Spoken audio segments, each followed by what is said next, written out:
There is a moment in every man's life when the world finally goes quiet. No applause, no footsteps, no warmth leaking in from familiar voices, only the sound of his breath, echoing in a room stripped bare of certainty. Picture a young warrior stepping into such a room, cold floor, blank walls, nothing but the shape of his own shadow following him like an unanswered question. This is the first chamber of becoming, the place where masks fall, where the world's noise dissolves, and where a man must face the unsettling truth of who he is without an audience. In ancient times, such rooms were deliberately built far from villages, carved into cliffs, buried in forests. A warrior entered them to shed the world's intoxication. But today, the same emptiness visits men uninvited. It arrives when people stop choosing you, when your voice is ignored, when your value feels invisible. The loneliness of the modern world is not quiet. It is a cold, internal echo that reminds you how easy it is to be forgotten. But beneath that sting lies a strange furnace. Musashi believed the first battlefield is silence, not the clash of blades, not the roar of enemies, but the stillness where your unspoken fears rise like ghosts. In that stillness, a man realizes how deeply he had relied on others to confirm his worth. And as those confirmations vanish, something unexpected begins to form. The first layer of inner armor. Not bravado, not pride, just a faint, growing resilience that whispers through the cold air like a distant omen. Loneliness feels like a prison only to those who resist it. But to a warrior, it becomes a sacred kill, a place where illusions burn away, where weakness curls into smoke, and where the raw shape of a new self begins to solidify. Somewhere in that empty room, between breath and heartbeat, the warrior is quietly born. There comes a turning point in a man's life when the people he trusted begin to fade like silhouettes, dissolving in fog. Friends grow silent. Mentors reveal their fragility. Promises crack under the weight of convenience. One by one, the familiar faces disappear until it feels as if the world has closed a gate behind you. You stand alone, hearing only the slow echo of your own footsteps in a corridor that stretches deeper into yourself than you ever intended to wander. Musashi wrote of this: Descentao. A warrior must be abandoned before he can be awakened. In ancient times, solitude was a rite of passage, not a symptom of failure. Young warriors were sent into forests or mountains to confront the terrain of their own minds. They knew that a man who cannot withstand isolation is a man who will crumble under pressure. But the modern world has flipped that wisdom. Men now fear being alone, as though it were a kind of spiritual exile. They chase noise, validation, constant companionship, anything to avoid hearing the truth hidden beneath their own thoughts. Yet abandonment has a strange precision. It strips a man of all the illusions he clings to. Without witnesses, he sees his addictions. Without approval, he sees his fears. Without comfort, he sees the fragile scaffolding of identity he built to keep himself from collapsing. Loneliness becomes a mirror with no distortion, reflecting the self he tried so long to outrun. But this mirror is not cruelty, it is construction. A warrior's identity does not emerge from company. It emerges from the absence of it. When the world turns its back, the spirit has no choice but to turn inward. This is where the excavation begins. The digging through old wounds, buried desires, forgotten instincts. The carving away of everything that does not belong to the man he must become. Rejection is not the end. It is the clearing of the path, a forced pilgrimage back into the soul's underworld. And in that descent, the warrior begins to see that solitude was never a punishment, it was the invitation, a quiet command. Know yourself, or remain lost forever. There is a different kind of silence that appears after the first waves of loneliness settle. Not the silence of abandonment, but the silence of transformation the kind forged. When a man stops struggling against aloneness and begins listening to what it reveals, this silence is cold, sharp, almost metallic, like a blade being honed on the stone of suffering, and it cuts away everything unnecessary. Musashi spent years in places devoid of human breath. Caves where the wind whispered through cracks, mountains where footsteps vanished into snow, abandoned temples where time itself seemed to hesitate. He sought silence because he understood its hidden function. Noise blinds a man. Stillness makes him see again. In that barren quiet, instinct resurrects itself. The senses strengthen. The mind grows alert. The warrior starts to hear the faint signals the world had drowned beneath constant distraction. Modern men live under a different kind of noise-glowing screens, endless voices, artificial urgency. These distractions dull instinct until a man forgets how to feel danger, purpose, alignment, or deceit. But when he steps into extended solitude, something ancient stirs. He begins to sense the truth behind people's eyes. He notices the subtle shifts in emotion he once ignored. He feels the direction his life is supposed to move in, not as an idea, but as a pulse. Clarity does not arrive with thunder. It arrives quietly, like a breath in a dark room. A warrior sitting alone begins to understand the movements of his own mind. He sees patterns where chaos once overwhelmed him. He detects danger long before it strikes, and he finds a strange compass forming inside one that points not outward, but inward. This sharpening is not mystical. It is the natural intelligence that awakens when noise dies. Musashi did not fear silence because he knew what it gave him. He carried it like a hidden weapon. Every moment alone became another stroke against the whetstone of his destiny. The cold silence does not break the warrior, it shapes him. It turns instinct into intuition, intuition into clarity, clarity into strength. And once a man has tasted that sharpened awareness, the world can no longer confuse him. There is a threshold in solitude where the air grows thin and the mind begins to tremble. This is the stage where many men collapse, the point at which isolation becomes unbearable, stretching the self until it feels hollow and meaningless. Musashi called this realm the void, a place where the spirit drifts without anchor, a place where purpose dissolves before it reforms. Imagine iron placed into a fire. At first, it merely heats.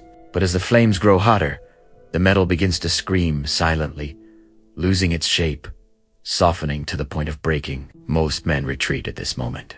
They see the discomfort and assume something is wrong. But warriors understand this agony as transformation. The heat is not the enemy, it is the architect. In life, the void appears as heartbreak that tears the chest open, betrayal that shatters trust, failure that strips everything you thought you were. Times when friendships evaporate, when your purpose feels misplaced, when your name disappears from the memories of those you once fought for. These are not random tragedies. They're the same fire Musashi stepped into voluntarily, the purification stage. Weak men crumble because they cling to identity like wet paper. They define themselves through roles, relationships, validation, and applause. When these vanish, so do they. But the warrior faces the collapse. Head on, he sits in the void long enough for the old self to die. And from that death, something harder begins to crystallize. Discipline, patience, ferocity, integrity. At the threshold of unbearable loneliness, a man learns the truth that terrifies society. Once a warrior is shaped by solitude, he becomes someone the world cannot easily influence, manipulate, or break. The noise loses its grip, opinions fade, doubt becomes a distant hum.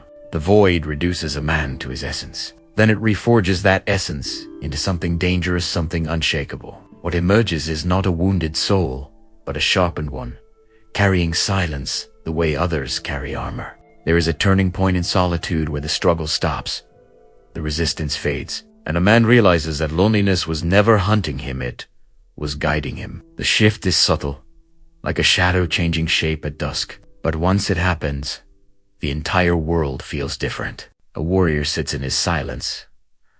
I notice it's something strange. The loneliness he once feared begins to walk beside him like an old companion. It speaks without words, teaching him through presence alone. The desperation that once gnawed at his ribs melts into calm observation. The empty room that once felt like a tomb now feels like a sanctuary. Somewhere in this quiet metamorphosis, the man discovers the rarest form of peace, not comfort, but alignment. Musashi chose to walk alone, not as punishment, but as strategy. He understood that the mind becomes clearer when unburdened by unnecessary voices. A man who learns to be at ease in solitude becomes immune to the chaos that dominates weaker spirits. He no longer seeks company to escape himself. He seeks company only when it aligns with his purpose. This acceptance creates a new weapon: inner stillness. Not the passive stillness of apathy, but the dangerous stillness of control. A man who has befriended solitude does not rush decisions. He does not collapse into emotional storms. He watches, listens, calculates. His silence is not emptiness. It is depth. It is depth. When a man finally accepts loneliness, something profound happens. He becomes whole. His worth no longer depends on witnesses. His identity no longer fractures under pressure. The quiet inside him becomes a stable ground no one can shake. When a warrior steps back into society after enduring the long winters of solitude, something in his gaze has changed. It is colder, deeper, carved by storms the world will never fully understand. He moves with the calm of a man who has already faced his own darkness, already wrestled with his fears, already stood at the edge of the void and returned, carrying silence like a mantle. Musashi described warriors emerging from mountains with winter in their eyes, a quiet severity, born from confronting themselves without mercy. People sense this transformation. They feel it in his presence. A speaks less, but every word lands heavier. He watches more, but his observations cut sharper. Ancient warriors returned from solitary pilgrimages with a stillness that unsettled the untrained. Modern men experience the same after emotional exile, after heartbreak that stretched the soul thin, after long nights sitting with questions that refused to soften, after seasons where no one reached for them, where their strength had to rise from somewhere internal or not at all. This return is not triumphant. It is disciplined, controlled, subtle. The warrior does not announce his transformation. He carries it like a sealed secret. Loneliness has sculpted him in ways noise never could. It has carved patience into his bones, focus into his breath, danger into his silence. A man who has walked through profound loneliness becomes untouchable, not because he is hardened, but because he is aligned.